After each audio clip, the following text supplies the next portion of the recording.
Eis o Lugre é o título desta sessão, em que vamos ficar a conhecer melhor este passariforme que aqui está apresentado, que tem assim, uma plumagem dominada por tons verdes e amarelos. Já vamos ficar a saber um pouco mais sobre ele. O Lugre é uma ave pertencente à ordem dos passariformes e à família dos fringilídeos, ou Fringilidae, que é uma família que também reúne os tentelhões, verdilhões, pintacilgos, cruzabicos, donfafes, chamarizes, pintarroxos, uma data de granívoros. O nome científico é este, é o Spinus spinus.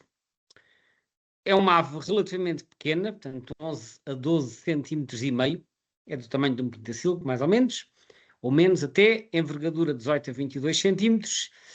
É uma ave essencialmente florestal, ela é muito arborícola, está quase sempre nas árvores, embora às vezes possa vir também assim a arbustos ou até a certas ervas grandes, portanto pode não estar sempre em árvores, mas é uma ave essencialmente florestal. E que se alimenta principalmente de matéria vegetal, ou seja, de sementes, de botões, portanto botões estamos a falar de rebentes, daqueles rebentes que aparecem nas árvores, e de frutas. Portanto, a dieta, como acontece com tantas outras espécies, vai variando ao longo do ano, sendo que, como acontece com muitos granívoros, no inverno, quando o alimento escasseia, os lugres podem vir aos comedouros. Em Portugal, as aves não frequentam tanto os comedouros como noutros países de latitudes mais a norte, porque mesmo nessas latitudes a norte as aves tendem a vir mais aos comedouros quando o chão está coberto de neve e há menos oportunidades de se alimentarem. Em Portugal, como não temos tantos episódios de nevões, os comedouros atraem menos aves. Mas mesmo assim, em alguns sítios, sobretudo nas terras altas do norte, não são raros os casos das aves que vão aos comedouros, e os lugres, tal como a maioria dos granívoros, aprecia muito as sementes e outros produtos que são deixados nos comedouros. O ninho desta ave é aquilo que eu chamo o ninho clássico em forma de taça, que é colocado numa árvore, lá entre os galhos, a uma altura considerável do solo, que pode ir até 20 metros do solo. Portanto, pode estar a média ou elevada altura, depende do tamanho da árvore, mas obviamente quanto mais alto estiver, mais a salvo está dos predadores terrestres. A postura tipicamente tem 3 a 5 ovos, e a incubação é de 12 a 13 dias pela fêmea apenas. Atenção que isto da incubação ser apenas pela fêmea é verdade para esta espécie, mas há outras espécies em que não é assim. Há espécies em que a incubação é partilhada entre o macho e a fêmea, e há espécies até em que é só o macho que incuba. Portanto, a regra que se aplica a uma espécie pode não ser verdade para outra. No caso dos lugres é a fêmea que incuba, é a fêmea que constrói o ninho, embora o macho possa ajudar na recolha de material para o ninho. Mais uma vez, isto é a regra para esta espécie, pode não ser a mesma para outras aves. O nome científico, Spinus spinus, como podem ver, é um tautónimo, ou seja, um tautónimo quer dizer que o nome é um nome repetido, ou seja, o nome específico e o nome genérico são iguais. O Linneu, que foi quem deu o nome a esta ave, não usava tautónimos. Já vamos ver o nome dado pelo Linneu, portanto este nome aparece mais tarde, evolui mais tarde para um tautónimo. O nome Spinus, que é o nome original, o nome específico, vem do grego, e vem do grego spinos, que se escreve assim com as letras gregas. É uma ave não identificada, mencionada por vários autores da antiguidade, como por exemplo Aristófanes, que era um dramaturgo do século IV ou V, o Dionísio, o Hesíquio de Alexandria e outros. Quando se diz ave não identificada, quer dizer que era um termo que aparecia nos escritos da antiguidade como sendo referente a uma ave que ocorria na altura, e depois autores posteriores associaram isto a algum tipo de fringilídeo. Mas nestes escritos da antiguidade muitas vezes é muito difícil nós sabermos de que espécie em concreto é que se está a falar. Portanto, esta associação do Spinus ao lugre é feita muito mais tarde, e o Linneu aproveita então esse termo para designar o lugre. O género Spinus, enquanto género, e que dá origem ao tautónimo, só aparece em 1816, pela mão de um naturalista alemão, que era mais um entomologista, acima de tudo, portanto, dedicado aos insetos e às aranhas, mas que também escreveu algumas coisas sobre a ornitologia, que era o Koch.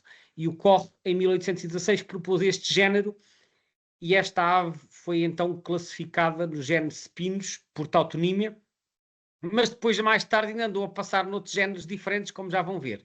Portanto, estas alterações taxonómicas não são apenas recentes. Ao longo dos últimos 250 anos houve imensas alterações. Portanto, já vamos ver os diferentes nomes que esta ave teve. Então, o nome atual é Spinus spinus, está aqui, dado pelo Linneu. Portanto, o Linneu, que é o naturalista sueco, chamado Carl Linnaeus ou Carl von Linné.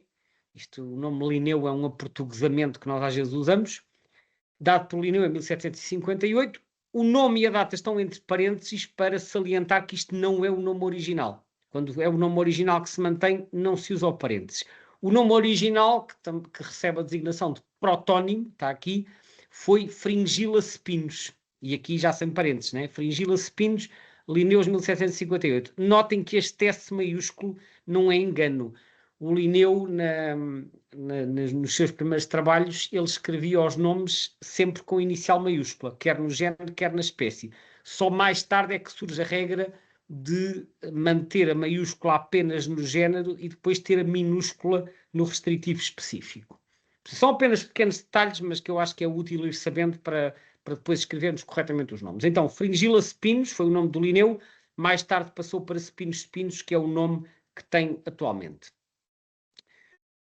Em relação à nomenclatura em português, também é muito interessante.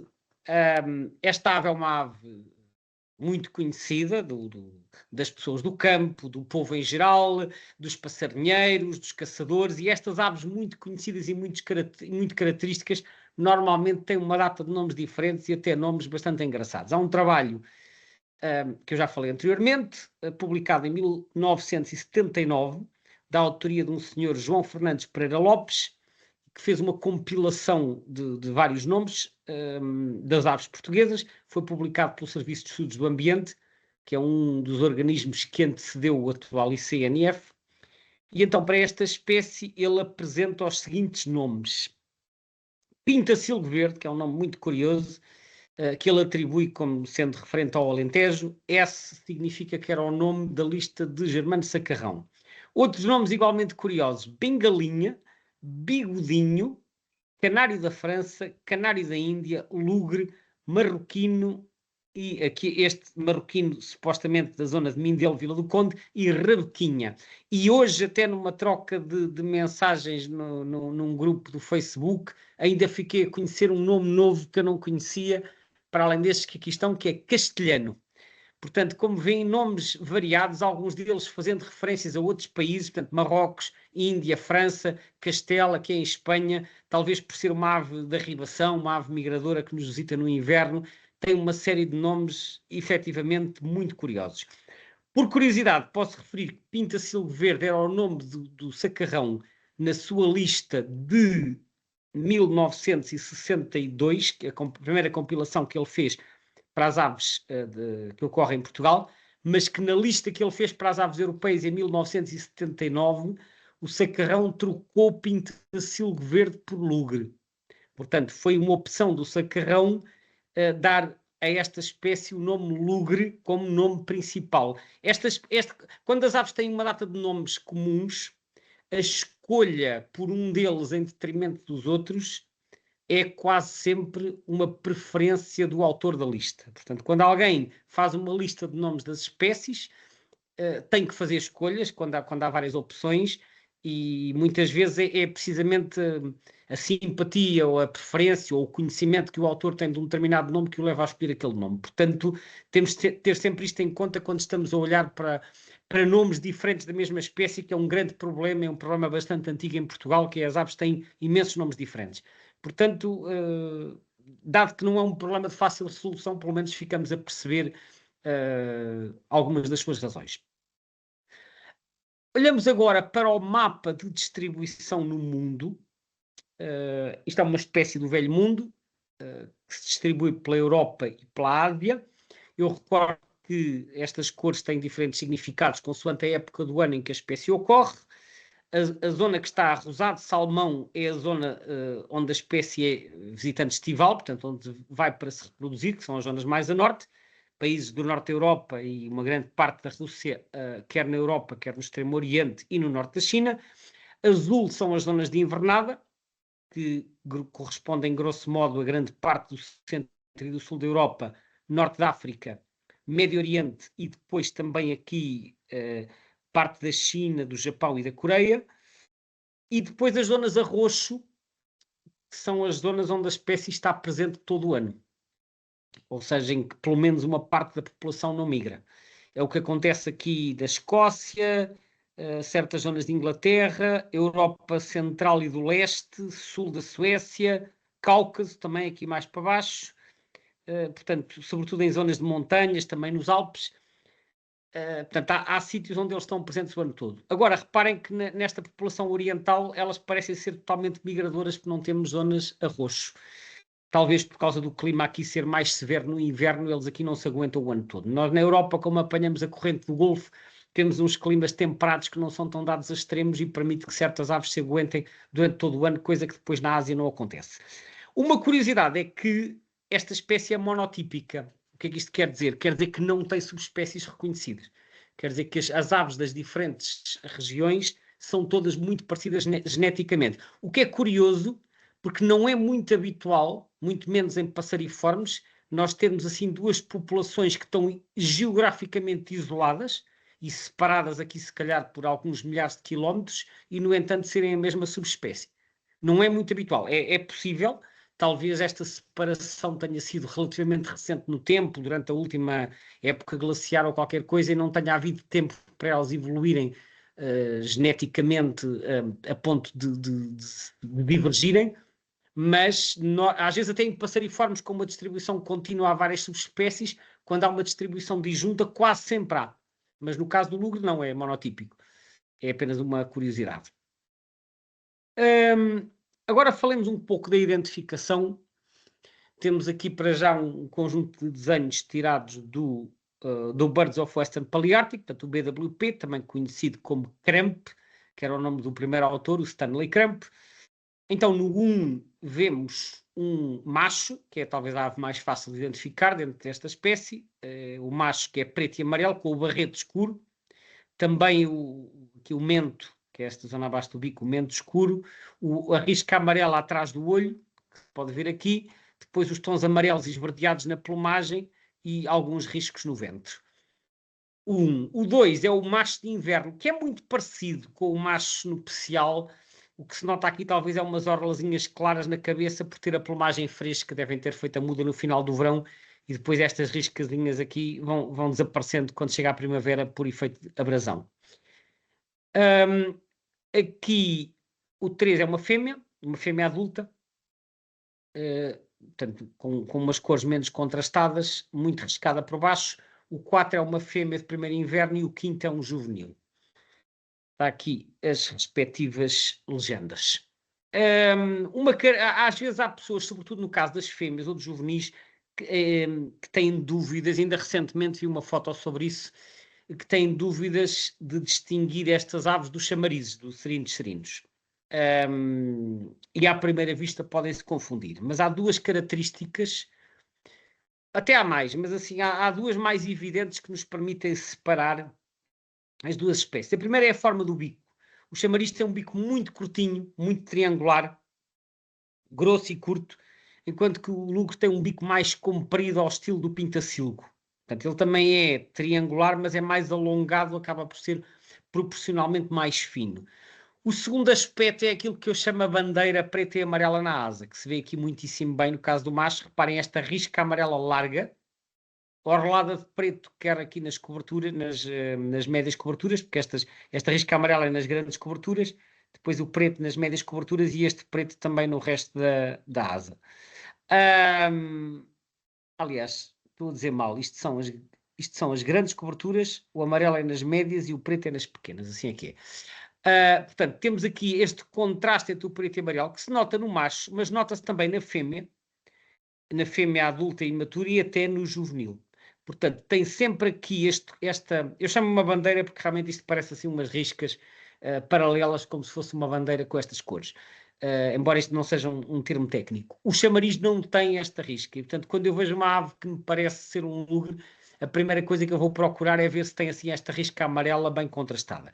Eu já vos vou mostrar aqui outras imagens em que compara com o chamariz. Aqui temos uma imagem do guia do Rob Hume e do Andy Walsh, em que temos mais uma vez o macho.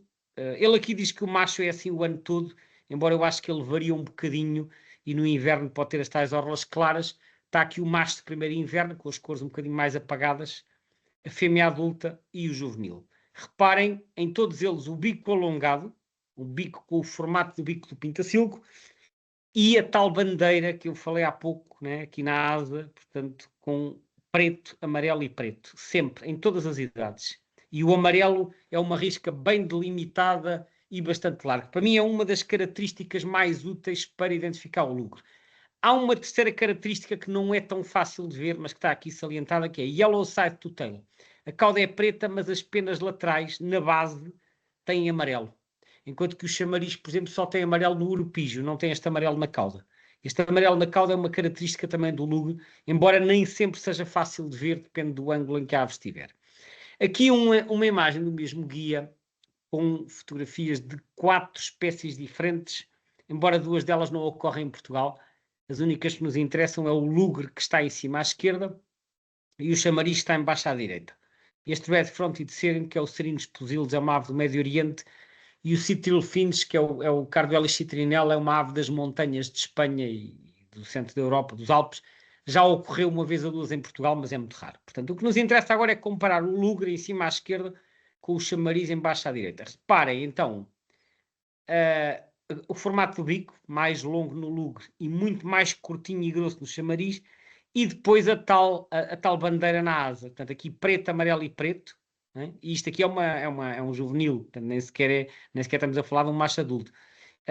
Preto, amarelo e preto, e aqui embaixo o chamariz não tem umas orlas claras, é verdade, aqui nas coberturas, mas é uma coisa muito mais difusa. Portanto, não é uma coisa tão bem desenhada. Esta aqui é como se tivéssemos traços bem definidos, esta não, são umas orlas mais difusas e mais difíceis de definir, não é? E cá está o amarelo nas laterais da cauda, muito visível no caso do lugre, que o chamariz não tem só aqui umas nuancezinhas, mas que são só mesmo os contornos das penas. Portanto, esta comparação aqui também é bastante útil para vermos as diferenças. Mostro-vos agora umas fotografias tiradas em Portugal. Aqui um macho adulto, naturalmente, a alimentar-se numa árvore. Cá está a coroa preta, o amarelo atrás do olho, muito visível, o mento escuro, o bico relativamente longo, ao estilo do pintacilgo, e cá está a famosa risca amarela na asa. Claro que isto se vê melhor ou pior, dependendo do ângulo em que a ave está, mas é uma característica, como eu disse, que considero muito útil. Aqui uma fêmea. A fêmea não tem a coroa preta, é muito mais riscada, inclusive no peito, mas a forma do bico não engana e também não engana aqui portanto, este padrão aqui na asa. Eu vou insistindo nisto porque acho que é uma característica muito útil, este preto, amarelo e preto aqui na asa, que é uma característica boa para identificar em qualquer idade. Aqui, 2 indivíduos num comedouro, como eu já falei, e que estão aqui com as asas abertas, e esta risca amarela que atravessa a asa toda dá para perceber porque é que isto também recebeu o nome pintacilgo verde, porque efetivamente ele tem aqui este padrão da asa, faz lembrar um bocadinho a risca do pintacilgo. E reparem também aqui o amarelo da cauda, que se vê muito bem neste indivíduo com a asa aberta. Aqui, 2 citações de autores antigos para nós percebermos um bocadinho a situação no passado. A primeira é do Manuel Paulino de Oliveira, de 1896, em que ele descreve a situação da espécie. E reparem o género Chrysomitris spinus, portanto isto já passou de fringila para spinus, depois andou pelo género Chrysomitris, que é um género que já foi abandonado há muito tempo, e tem aqui o nome comum Pinta-Silgo Verde ou Lugre, e segundo o Sr. Tait, Canário da França na Foz do Douro e Freirinha no Porto. E depois dizem, em outubro, e especialmente no inverno, temos morto e visto grande número de indivíduos desta espécie, e em alguns invernos não os temos encontrado. Não sei se existem no norte e no sul de Portugal, mas naturalmente existem também. Na mesma época aparecem regularmente na Espanha, em grande parte da Europa, oeste da Ásia e norte da África. Embaixo é do Rei Júnior, e o Rei Júnior apresenta vários nomes alternativos para a espécie: Pinta-Silgo Verde, Lugre, Rabequinha, Canário da França, Canário da Índia, Bengalinha, Bigodinho e Passarinho do Egito. Portanto, olha, mais um país a somar àqueles que já tínhamos ali atrás.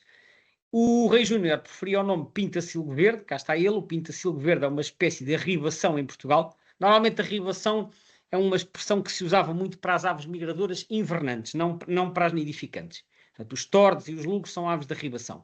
É uma espécie de arribação em Portugal que certos anos aparece em relativa abundância para faltar depois por completo anos seguidos. Temos observado exemplares disseminados por todo o país durante os meses de inverno. Portanto, reparem, estes dois autores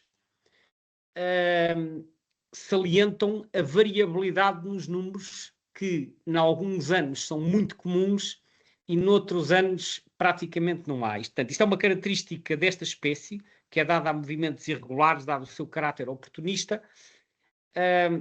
E ainda hoje isto acontece, mas eu pus estas duas citações aqui para mostrar que já na primeira metade do século XX, até no final do século XIX, era conhecida esta flutuação nos números dos lugres que aparecem no nosso país.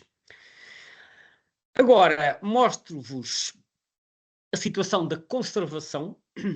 Começo pela ficha que está na lista vermelha. Vemos que está list concern, portanto, pouco preocupante em Portugal, desculpem, na Europa, no mundo.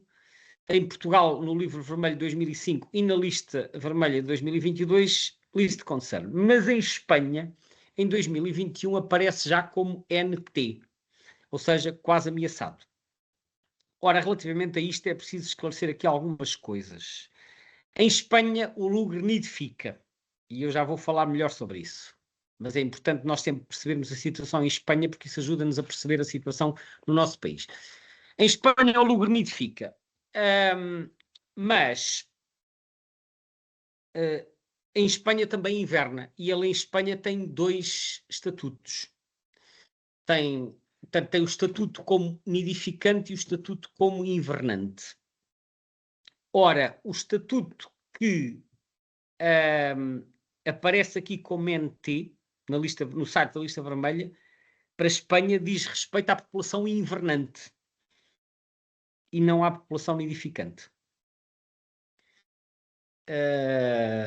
Não sei porque é que puseram a população invernante, porque normalmente quando há as duas categorias põe-se a população nidificante, e foi isso que foi feito para outras espécies. Neste caso a lista vermelha pôs aqui o NT, mas isto diz respeito à população invernante. E foi por causa disso que eu pus aqui um excerto da tabela que vem no livro vermelho de Espanha de 2021, porque tem duas colunas. Se repara, isto tem aqui várias espécies. A que nos interessa aqui é esta Rilguero Lugan, que é o Spinos.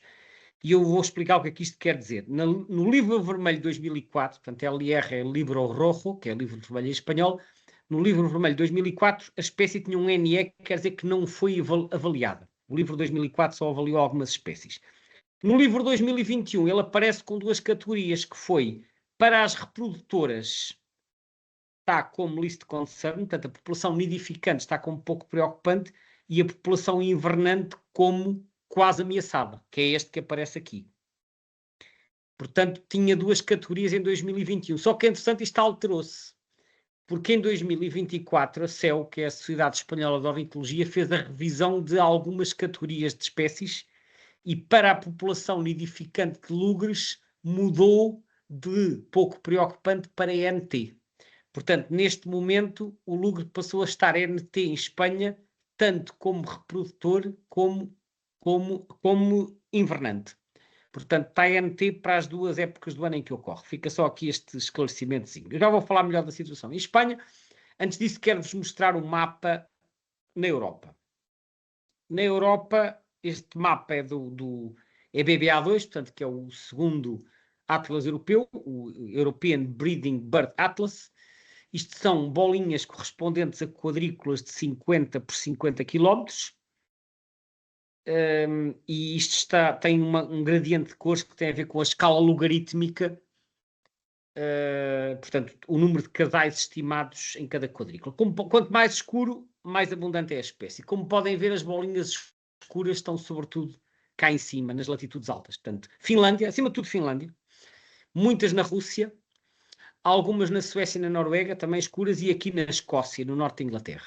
Isto é a cor mais escura. E depois também o outro vermelho a seguir, muitos também aqui nas Ilhas Britânicas, todo o norte da Europa, países bálticos.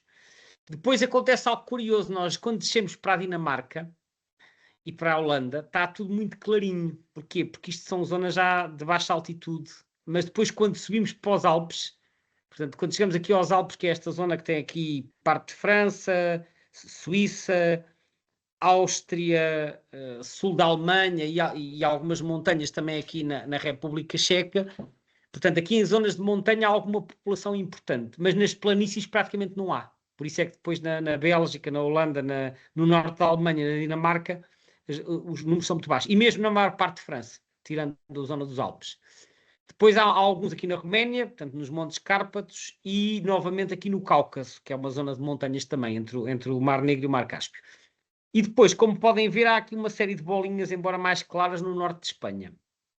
Em Portugal aparecem aqui umas bolinhas cinzentas, que são eventual presença, mas sem ser referida à abundância. Eu já vou falar da situação de Portugal. Portanto, para nós compreendermos, isto é uma ave, acima de tudo, do norte da Europa, e é do norte da Europa que eles vêm até cá abaixo. Mas, embora haja também uma população importante aqui nas zonas montanhosas da Europa Central. De resto, nas planícies fora da Escandinávia, praticamente não há. O mapa de variação entre o primeiro e o segundo Atlas europeu tem aqui algumas coisas um bocadinho estranhas. Eu recordo que o cinzento é a cor que representa as quadrículas em que a espécie esteve presente no primeiro e no segundo Atlas, cor de laranja onde desapareceu e azul onde apareceu de novo. Bom, isto está aqui este mapa, ao contrário de outros que nos parecem fáceis de interpretar, porque as aves estão-se a expandir para norte ou estão-se a expandir para sul, este mapa é muito difícil de interpretar, porque tem aqui uma grande misturada de situações que não são muito claras. Mas vamos tentar perceber o que se passa por regiões. No norte da Europa, que eles são muito abundantes, parecem estar presentes por toda a região, até estão a expandir um pouco lá no extremo norte aqui dos países nórdicos. No leste, vemos algumas diminuições, especialmente aqui na Ucrânia, mas também na Roménia e noutros países dos Balcãs, em que há bastantes cor de laranjas, embora misturados com alguns azuis. Mas eu diria que no leste da Europa domina a cor de laranja. Na Europa Central é uma mistura, mas há um predomínio de azul, quer Inglaterra, em algumas zonas de França, mas eu recordo que isto são zonas em que a ave ocorre em densidades muito baixas, portanto isto podem ser reproduções pontuais. Portanto, aqui parece haver um misto de situações. Na Península Ibérica isto é muito difícil de perceber, porque há aqui muitos quadradinhos em Espanha, no sul, que eu não... E atenção que o primeiro Atlas foi feito na década de 90, no tempo do primeiro Atlas espanhol. O primeiro Atlas espanhol tinha muitos registros erróneos de aves a nidificar na metade sul, que provavelmente eram aves em migração. E esses dados entraram para o primeiro Atlas europeu. Portanto, isto aqui não são necessariamente desaparecimentos do primeiro para o segundo Atlas. Podem ser registros erróneos do primeiro Atlas que depois foram limpos no segundo Atlas.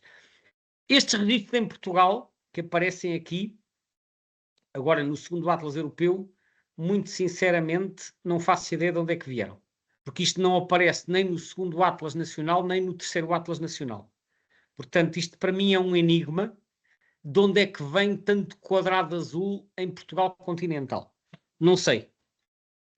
Terei que pesquisar, porque o Atlas europeu essencialmente foi buscar informações ao terceiro Atlas nacional, e o terceiro Atlas nacional não tem nada disto. Portanto, eu não sei o que é que isto significa, não há lugres a nidificar aqui, portanto isto ou é um erro, ou então é uma informação que está publicada num sítio qualquer, não faço ideia. Portanto, como vos disse, este mapa tem aqui várias coisas difíceis de entender.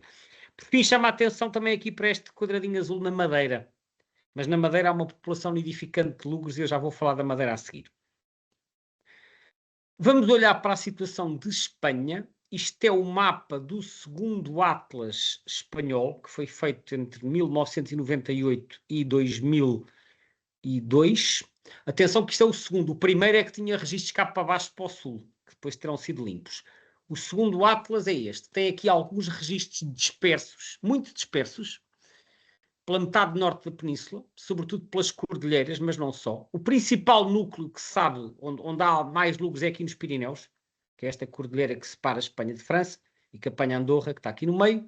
E depois há outros assim dispersos pela cordilheira Cantábrica, pelo sistema ibérico. Chamou-me a atenção a presença aqui de 4 bolinhas muito perto da fronteira portuguesa. Portanto, esta zona é a zona do Parque dos Xurés, portanto, a parte espanhola do Parque Nacional da Peneda Gerês. Aliás, há aqui umas bolinhas que até já entram em território português, embora os levantamentos tenham sido feitos do lado espanhol. É curioso porque eu não conheço nenhum caso de nidificação, nem sequer provável, no Parque da Peneda Gerês, mas isto aqui sugere que eles possam ocorrer nessa zona pelo menos em alguns anos. Mas como podem ver, isto é tudo muito disperso, não há assim uma zona em que nós possamos dizer aqui é a zona dos lugres. Talvez os Pirineus tenham um bocadinho mais, só isso. No terceiro Atlas, que faz a comparação com o segundo, a situação altera-se um bocado, porque de repente temos aqui umas manchas azuis significativas, principalmente nas Astúrias. Isto aqui são as Astúrias já na fronteira com a Galiza, na Cantábria, no País Basco e muitas bolinhas azuis nos Pirineus. Portanto, parece haver maior presença nestas cordilheiras do norte e depois pontualmente aqui mais a sul. Mas todos os trabalhos que foram feitos em Espanha salientam o caráter errático desta espécie. Ou seja, o que se sabe, e como eu já vos referi, eles nidificam sobretudo nos países nórdicos, que é de onde, aliás, vem a maioria das recapturas conhecidas de lugres na Península Ibérica, vem ou da Finlândia, ou da Escandinávia, ou da Rússia. E eles nesses países estão dependentes da produção dos cones dos pinheiros, dos pinhões. E o que acontece é que em anos em que seja uma época reprodutora muito boa, nascem muitos e depois se os pinheiros não produzirem, porque os pinheiros não produzem todos os anos, eles então são forçados a migrar em grandes números. E é por isso que se explica que nos anos haja muitos e noutros anos haja poucos. E quando eles vêm por aí abaixo em grande número, depois alguns ficam para se reproduzir. Portanto, tal como aparecem mais em certos invernos, isto acontece também com os cruzabicos, só que com os lugres é muito mais frequente. Quando eles vêm em grande número, no ano seguinte também se reproduzem mais na Península Ibérica, no norte de Espanha. O facto de eles estarem a expandir aqui e o facto até de já ter havido aqui esta presença perto da Peneda Gerês coloca a hipótese de, pelo menos esporadicamente, o lugre nidificar em Portugal continental. Portanto, é uma hipótese que nós devemos ter presente, sobretudo nestes anos em que aparecem muitos. Quando comparamos o número de quadrículas nas zonas que foram visitadas no segundo e no terceiro Atlas, houve um aumento de mais de 180%. Mas atenção que isto é quadrículas em que a espécie foi registada pelo menos num dos anos. Não quer dizer que estivessem presentes todos os anos, porque eles têm muita variação de uns anos para os outros. Agora, olhamos para a situação de Portugal. A situação de Portugal continental, depois já vou falar da Madeira. Também é um bocadinho confusa. E vamos ver primeiro o mapa da esquerda. Isto é o mapa de nidificação do terceiro Atlas. O terceiro Atlas de reprodutores, que está no site da Lista Vermelha, foi realizado entre 2015 e 2021. No mapa da esquerda, nós temos apenas uma bolinha com nidificação provável nesta quadrícula aqui em cima. Isto é perto de Bragança, na Serra de Montezinho, perto de um local chamado Lama Grande, que é o sítio mais alto do parque, fica a cerca de 1400 metros de altitude. Eu fui ver, este registro está no eBird, eu fui lá ver, é um registro de vários indivíduos a alimentarem sem amieiros em maio de 2016, meados de maio. Portanto, isso é uma data muito tardia, já não são indivíduos já não são invernantes tardios. E como eles já foram vistos em Espanha, perto da fronteira, como eu disse, é possível que esporadicamente eles nidifiquem nas terras altas do norte. É o único registro que existe no terceiro Atlas. Quando nós comparamos o mapa de comparação, que é o que está à direita, entre o segundo e o terceiro Atlas, temos aqui uma data de bolinhas espalhadas pelo centro e pelo sul, até no Algarve, mas estas bolinhas não têm nada a ver com reprodução. O que acontece é que no segundo Atlas, a equipa decidiu mapear todos os registros de espécies, mesmo que fossem invernantes tardios. E como os trabalhos do Atlas começavam a 15 de março e os lugres às vezes andam por cá até à segunda semana de abril, acabaram por surgir mapas depois com estes registros de invernantes. Aconteceu a mesma coisa com narcejas, com tordos, com outras espécies de invernantes que partem tardiamente. Portanto, isto foi uma opção editorial do segundo Atlas. No terceiro Atlas, e bem, na minha opinião, não se incluiu estes registros de invernantes tardios e, portanto, o único registro que aparece é um registro que já foi feito em maio e este sim diz respeito a uma nidificação provável. No segundo Atlas apareciam aqui registros sem grande significado, quer dizer, não é credível que eles estejam a nidificar em Faro quando foram indivíduos se calhar vistos em março. Quem diz Faro diz aqui outros sítios, Coimbra, Espinho, etc. Portanto, isto é a situação entre o primeiro e o segundo Atlas. Agora, queria-vos falar da situação na Madeira. A situação da Madeira é uma coisa muito curiosa, porque os lugres só apareceram na Madeira em 2002. Antes disso não era conhecida a ocorrência na região. E de repente, a partir dessa altura, começou-se a perceber que havia uma população de lugres que, além de estar na Madeira todo o ano, ainda por cima se reproduzia por lá. Eles ocorrem nas florestas, sobretudo já a alguma altitude, por exemplo, no Parque Ecológico do Funchal ou até mais para cima. Este é o mapa do terceiro Atlas, como podem ver, tem aqui nidificações confirmadas ou prováveis numa data de quadrículas, e à direita o mapa que compara com o segundo Atlas, porque o segundo Atlas foi feito de 99 a 2005, os lugres foram vistos a partir de 2002, e portanto ainda entraram no segundo Atlas, e no segundo Atlas já estavam presentes em várias quadrículas. Claro que do segundo para o terceiro desapareceram em duas, apareceram em duas, mas basicamente o que se sabe é que já desde 2005 eles estão distribuídos por toda a ilha. Agora, o que ninguém sabe dizer é de onde é que estes lugres apareceram. Porque até 2002, eu nem sei se havia registros antigos de lugres, creio que não. Mas o lugre não fazia parte da avifauna nidificante da Madeira e, de repente, torna-se numa espécie razoavelmente comum. Eu creio que a estimativa anda entre os 1.000 e os 5.000 casais. Portanto, há aqui duas hipóteses. Ou melhor, até há três, embora a terceira seja um bocado improvável.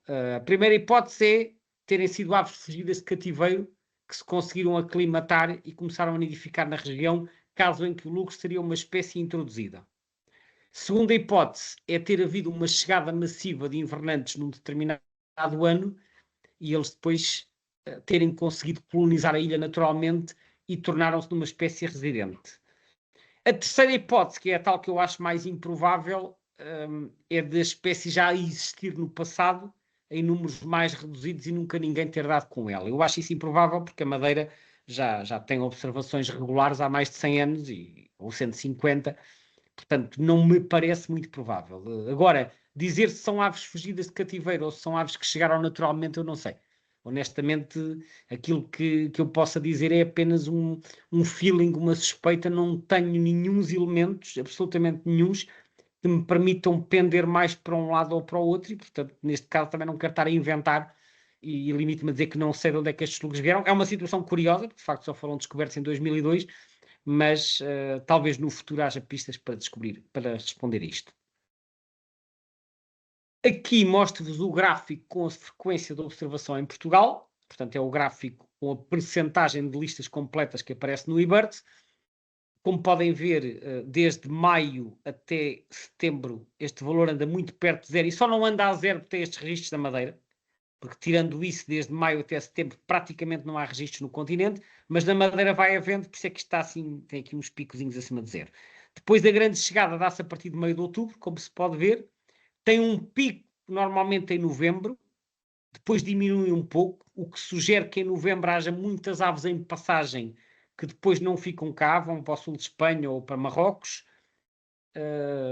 Portanto, este pico em novembro é típico das passagens outonais tardias. Depois desce até janeiro, continua a haver muitos em dezembro e janeiro, e depois vai diminuindo gradualmente. Portanto, em março já se vê menos, provavelmente como os dias começam a ficar longos, há muitos que começam a partir. Ainda se vê alguns no início de abril. Eu de memória, O registro mais tardio que eu tenho foi a 11 ou 12 de Abril, no Alto Alentejo, há uma série de anos.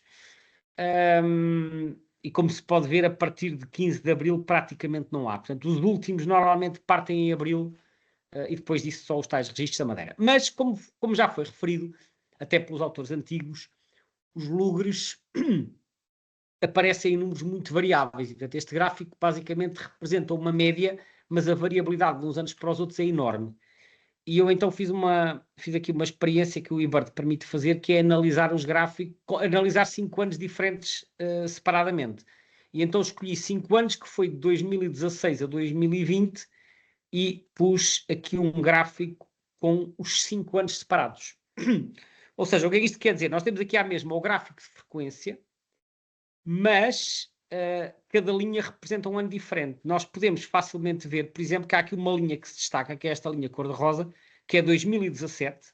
Em 2017 houve imensos lugres e a frequência, em vez de ficar na média dos 14% do que eu mostrei no gráfico anterior, chegou aos 22%. 2017 teve o pico em novembro, como habitualmente, depois diminuiu. E depois, atenção, que quando passa para o ano seguinte já é 2018, portanto, este cor-de-rosa a seguir em 2018 passa a verde. Portanto, em 2018 continuava a haver muitos.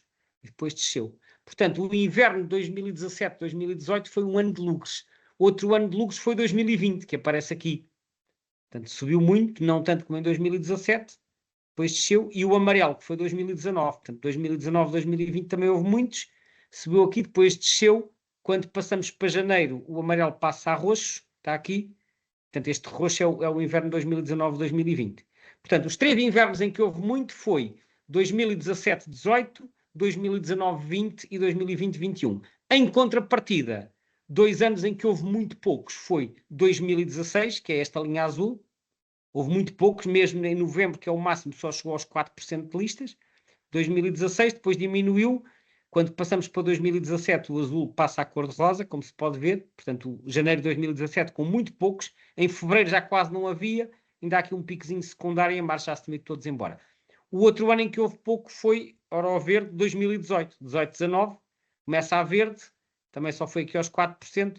Quando chega a janeiro, o verde passa a amarelo, que é 2019, e então em 2019, no primeiro trimestre, quase não havia lugres.